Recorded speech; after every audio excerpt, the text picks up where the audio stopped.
नगर्नुहोस्। पापमा ढल्यो भने एटलिस्ट बाइबल पढ्नु चाहिँ बन्द नगर्नुहोस्। जीवनमा गल्ती नै गरी पठाउनु भयो भनेदेखि पनि प्रार्थना गर्नु चाहिँ बन्द नगर्नुहोस्।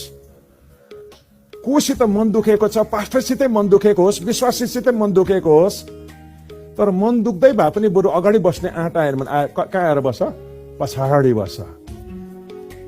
जयमिसी गर्नु मन लागेन भने बरु टेढे आँखाले हेर्दै भए पनि आएर चर्चमा चाहिँ बस्यौ भनेदेखि आज आउँछ, भोलि आउँछ, पर्सि आउँछ, सुनर लेटर तपाईँ हिलिङ हुनुहुन्छ। तपाईँको बन्द भएको जयमिसी फेरि खुल्न सुरु हुन्छ। तपाईँले त्यो ईश्वरीय वातावरणलाई चाहिँ गुमाउनु चाहिँ भएन भनेदेखि डिप्रेसनमै आएको होस् तर तपाईँको भित्र प्रार्थना गर्ने इच्छा फेरि जाग्दछ।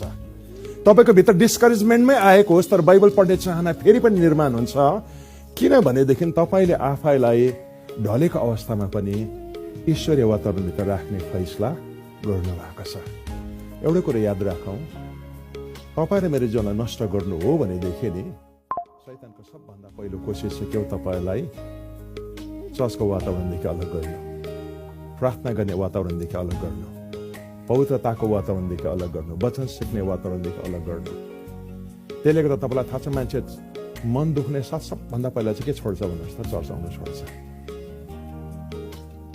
जीवनमा पाप गर्ने साथ सबभन्दा पहिला प्रार्थना बन्द हुन्छ।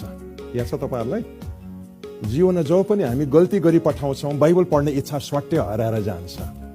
किनभने शैतानले के चाहिँ जान्दछ भने यसले पाप त गरेको छ तर प्रार्थनामा चाहिँ जोडिन बन्द भएन भने यो मान्छे उड्छ। फेरि शैतानले यो जानेको छ, मन त दुख्यो तर यो चर्च जानु चाहिँ बन्द भएन भने ढिलो छिटो के हुन्छ, हिलिङ हुन्छ।